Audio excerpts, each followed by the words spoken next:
Welcome to the realm of intoxicating flavors and head-banging beer reviews. Welcome to another episode of the Rare Beer Club. I'm your host, the Ginger Yeti, and if you're new to the channel, the Rare Beer Club is a subscription service I get put out by the beerofthemonthclub.com. I receive a box every month, and it contains 2 hand-selected bottles. Costs about $60 a month. Usually I will unbox the beers, choose one at random, and review it kind of blindly, and then the second beer I review at a later date. However, I do have a stockpile of these, and a few of them were opened and set aside before I ever started doing the channel, and this is another one of those. I'm trying to get through some of these ones because they're a little older, and I should have drank them when they were more fresh. But this specific one is another one that was part of some sort of shipping error where I got the same box twice in 1 month, which is totally bizarre. So this is the Imperial Small Arms Dealer, as by Broken Bow Brewery. And if you watched my last video, that was also from my last Rare Beer Club video on Chloe. That was also from Broken Bow Brewery. I think both of these came in the same box, possibly. So the Rare Beer Club always comes with this paperwork, and the front of this paperwork, for the most part, is the same as the one on Chloe. It talks a story about the brewery, how it was founded, and whatnot. So you can go check that out if you want to hear me read it. If not, I always post these up on Twitter, and I post a link down to the Twitter where these are posted in the description. That way you can read the paperwork for yourself if you feel so inclined. So this is an Imperial Pilsner, which kind of sounds crazy, right? An Imperial Pilsner. It's 8% alcohol. Serving temperature 38 to 45 degrees. Suggested glassware, Pilsner, Tulip, Tico, or Nonic. I'm going to use this glass. And there's a little bit of things I want to read on the back here, but the first thing I want to read to you is it says this. It gives some pairing and aging notes. And it says this 8% ABV does give us a bit of sturdiness in one's cellar, but the overall delicate balance of the fresh herbal and mineral hops and rounded crisp maltiness make us inclined to enjoy this on the fresh side. Those zesty hops will slowly diminish, and overt caramelization isn't what this beer is built for.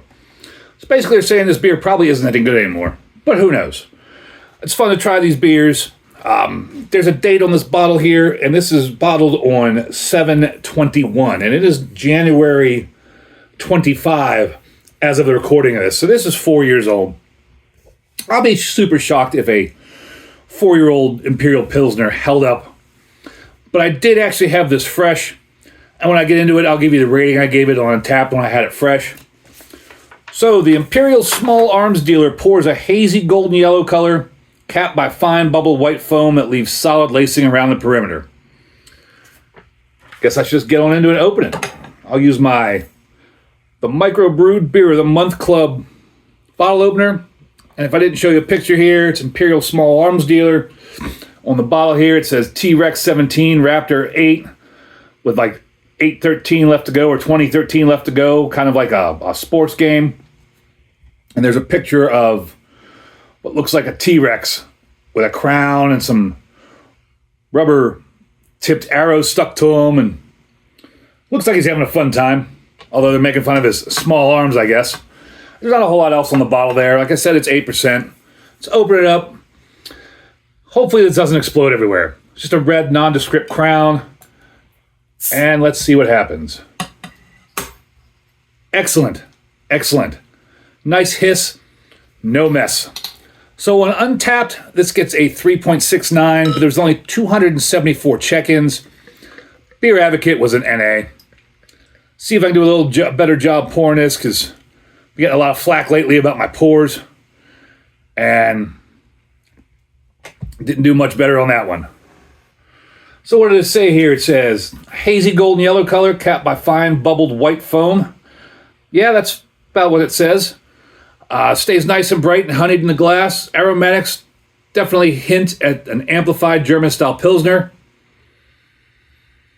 with breadiness and crisp malt toastiness leading along with some lemony herbal hops. Yeah, this is definitely old. I'm getting a little bit of, maybe a little bit of lemoniness. And there might be a slight sour note in there.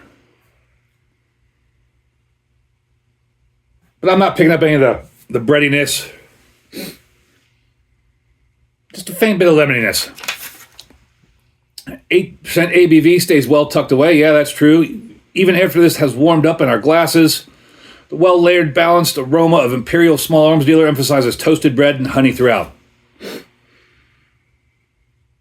You know, maybe what I said was a slight sour note is actually possibly a slight honey note that's just very subdued. Yeah, it's kind of like lemon and honey. This Imperial Pilsner shows a medium full body with a lively cushion of carbonation.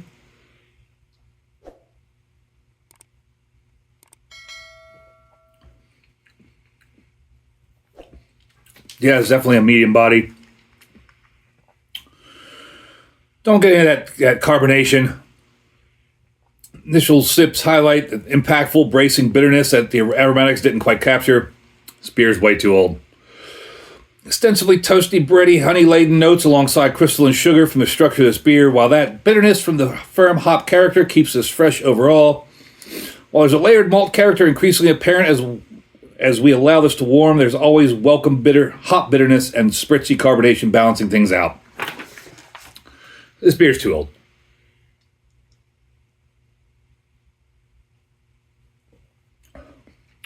That's all. There's a little bit of hop bitterness, I guess, in there. But that's all that overt caramelization, very malty sweetness.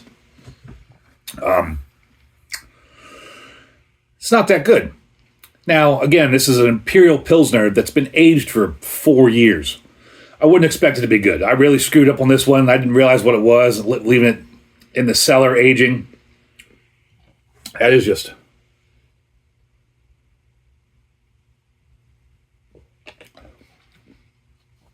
very malty sweetness. But it doesn't... like, I can tell that it's old, but it doesn't taste bad. Like, it doesn't taste... there's not really any off flavors. It's just the caramelization is really coming through. That malt sweetness is really coming through. And it's not a beer that should have been aged. I never should have aged this beer. So, when I had it fresh, on Untapped, I gave it a 3.25 out of 5. I mean, it wasn't horrendous. It was better than average, but it wasn't great. And, I mean, it's not horrendous now. If this bottle was fresh and tasted like this, I would definitely not give it anywhere near a 3. But knowing what I gave it on Untapped, I'm trying to be fair because this should not have been aged. And I don't think anybody will ever find this beer again unless they brew it again, which I don't know if they would ever brew it again or not. But going off my old Untapped score, I would just begrudgingly give it a horns up. I'll probably do myself in by finishing this bottle by myself. Although, after drinking that Brewery beer, I'm still alive and had no adverse effects whatsoever, and that beer was almost 30 years old. So I'll go ahead and finish this. This is just very malty sweet.